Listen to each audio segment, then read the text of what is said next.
Star Citizen minimum spec. Well, you're about to join me on an adventure into poor PC performance, and I hope you're ready for that.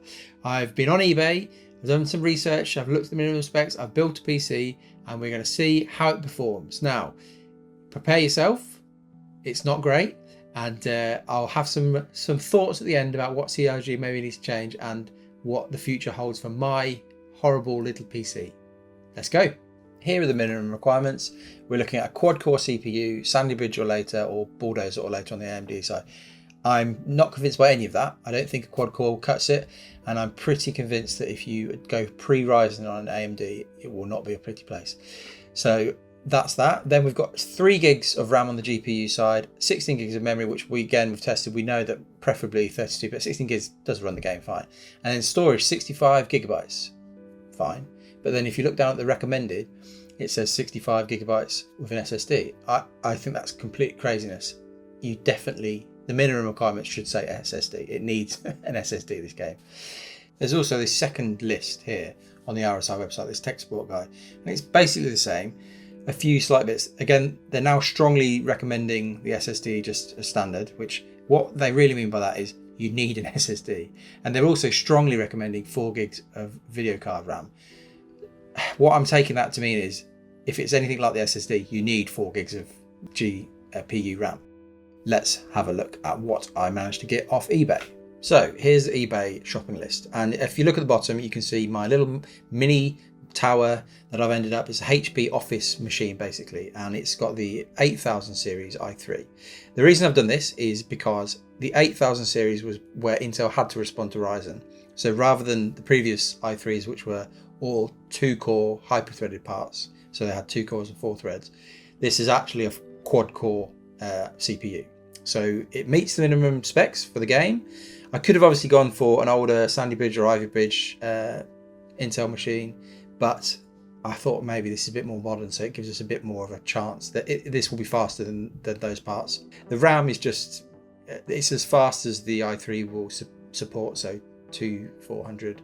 And the power supply that came with it, oh, what a palaver. You'll see here that it's basically the motherboard is a HP it's their own motherboard, and it won't support a normal power supply. So you have to use their own weird ones. So the one that came with it was a 180 watt power supply, which is obviously very low. And this build probably would have run with it, but I just didn't want to risk it. So I ended up paying £35 there at the top for another HP one that would work with it that was 310. So still quite low, but actually the CPU and the GPU don't draw. It's just hardly any power at all, especially compared to my normal computer. And then the wonderful Sapphire Nitro Radeon 460 overclock 4GB GDDR5. It's a RX 460. And this, I think, is the slowest possible 4GB GPU. And obviously the GPU market and two things have happened. Obviously the world went crazy and everybody needed a home PC. So parts have just gone up in general.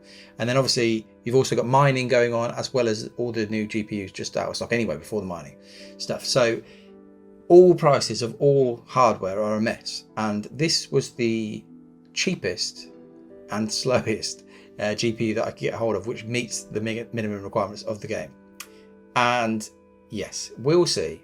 You'll see. That may have been a mistake. We'll get into that. Let's get into some benchmarks. So the way we're going to do this, we're going to start with the good results, and then it's going to get worse, worse, worse, and worse. So stick to the end if you want to see how bad it's really going to get. Actually, pretty good results here. 39 FPS at 720p, and actually here the results between 720, 900, and 1080p are not dramatically different, but you'll see as we go on that really does make a difference. The stats on the left are 720 and on the right are 1080p. And you can see we flip between being completely CPU limited at 720 and completely GPU limited at 1080p. So that gives you an idea of where we're at, lying down in Everest Harbour here. And it's interesting because on the left there you see that the CPU is pretty much pegged, and it doesn't ever report as an average of 100%, but anything around this 90 mark really means it's at its limit. So at 720, that's pretty pegged, and also the GPU is pretty close to being 100% utilized. So that's probably quite a good place. You want to be in a place where both are being pushed. And then at 1080p, you can see that it's the usage of the CPU has gone down, and yeah, the GPU is just being hammered. And this really shows us the first time the 460 is not quick enough to play this game on, and the results do get dramatically worse, but yeah, it just isn't quick enough. And really the i3 8100 probably isn't quick enough either, but in this case I think I've managed to do what I didn't think I'd be able to, which is actually to GPU bottleneck Star Citizen above ArcCorp, and it's really the same pattern. At 720p, the GPU, it gets a bit of relief and is only being utilised at 74%, and then when you whack it up to 1080p, it's going up to 100%. Quantum travel is always a good thing to test because it is quite GPU intensive, even with better cards. It's one of the areas of the game where you can actually push GPU. And here you can see that in both results, 720p and 1080p, the GPU is averaging 100%. That's not surprising because CPU wise there's not much going on, but you can see a real plunge for 1080p. This card just can't game at 1080p on this sort of game. ArcCorp, and this result really does highlight the kind of predicament we're in with this build in particular. At 1080p it's GPU bound, but then somewhere between 900p and 720 it then flips across to CPU bound. And you can see that in the fact that the 900p result and the 720p result are basically the same. Wally's Bar on Microtech, and we're definitely plunging towards unplayable. 14 FPS for the 720 and 10 for 1080p. And yeah, the GPU is the big issue here. The CPU is not really being pushed too hard, but the GPU is pretty much maxed out on both results, or all three results. But interestingly, if you look at the GPU power, it's lower than it has been in some of the other results. So even though it's at 100% or 99 or 95%, for some reason the GPU isn't able to fully utilize all its power, or isn't pushing its power usage. So that suggests to me that there's something going on, whether it's something to do with the bandwidth for the memory or the fill rate for the pixels. There's something going on in the architecture or something here that means this GPU just can't push any harder than this. Onto Lorville, and we know that the big cities are definitely more CPU bound, and yeah, you can see the performance here is pretty bad.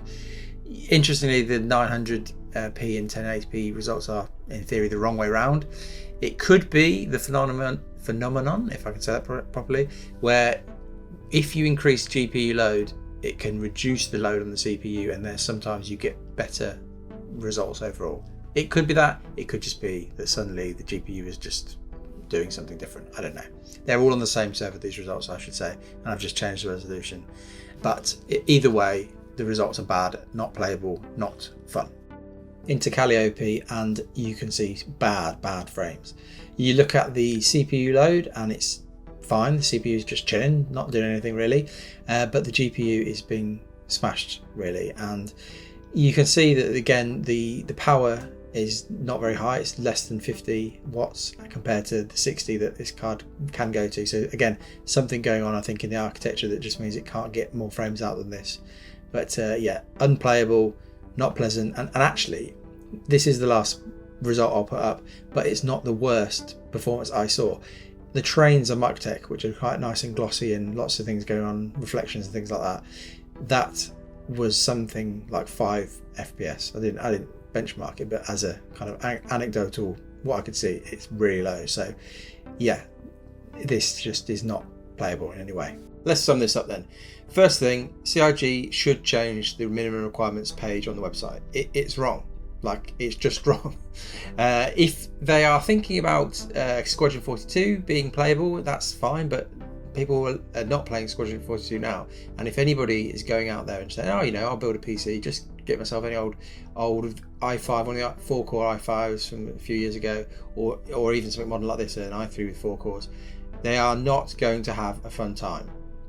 There is a telemetry page which tells you this, but the actual minimum requirements I would say are wrong. So CIG, please, if you watch this, which probably not, but if you do, you should change it. You should just change the requirements. It would help a lot of people out, I think. So that's one thing. The next thing would be in terms of where do I go from this, and what do I actually think is a minimum spec build for this. So the next plan will be to jump up to the i5-8400, which is a 6-core, 6-thread part. That's the next step. They're not cheap, and so I'm on eBay. I'm trying to not waste all my money.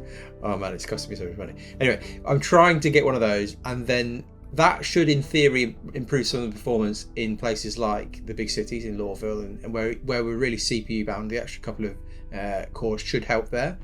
But the real question really is what to do about the GPU, because as we've seen, the 460 is terrible, genuinely terrible. It's really only designed for kind of esports games and maybe some of those even at 720. This sort of graphically intensive game, it was never going to work well. I didn't think it would be this bad. It really is this bad. So that is the next step for me, working out what GPU to go. So if you are gaming in any kind of range of this sort of thing, anywhere near kind of the lower end of PC components, and you have played Star Citizen, I would love to hear how it performs. I'd love to know, does a 1050 Ti perform half decently better than this at least? How do you get on? Even something like the 970, although probably a bit more power hungry because it's a bit older, probably will perform heaps better than the 460 that I've used here. So anybody gaming on the low end, I'd love to hear from you in the comments what's working for you and what sort of average-ish frames do you see when you're playing. So that would be great. So the only issue with that is even the 1050 Ti, which is not a quick graphics card, and there's been a load of news about them. They've started reselling them new because there's just demands all over the shop, so they're having to find some way of meeting the demand, NVIDIA. So then they're really expensive for what it is. It's really expensive. It's like way over 150 quid sometimes. So I don't know. That really, I don't think is such a short-term graphics card for something like Star Citizen at least. I don't know if that's worth it, but yeah, this isn't what I would want to say to you here. Is this video is the official minimum spec build. It is not the real minimum spec, and my aim is now to go forward and try and find what is the actual minimum spec, because 9, 10, 15 FPS is not playable. Star Citizen is a unique case in that we all really put up with frames that in most cases would not be playable. But for me, I think in the cities, if you can hit 20, 25 FPS, that's good for Star Citizen, and hopefully that would be the aim. If you can unlock the GPU bottleneck a little bit to push the city performance up a bit, and then yeah, anywhere around 30 I would say would be playable, but 10, 15 is just horrible to play. But yeah, that's the aim. The aim from here is to find a way to make a build, to keep going with this build, take it out of the bin, and to find a way to make this an actual minimum spec build. So if you want to stick along with the journey, definitely subscribe. And just this channel is all about kind of technical look at Star Citizen, looking at performance all over the place, and as well as a couple of silly bits. So subscribe for all that, give this video a like if you enjoyed it, and come and follow me on Twitch, where when I get to 100,000 Twitch followers, I'm going to get a tattoo of Chris Roberts' face on my foot. See you soon.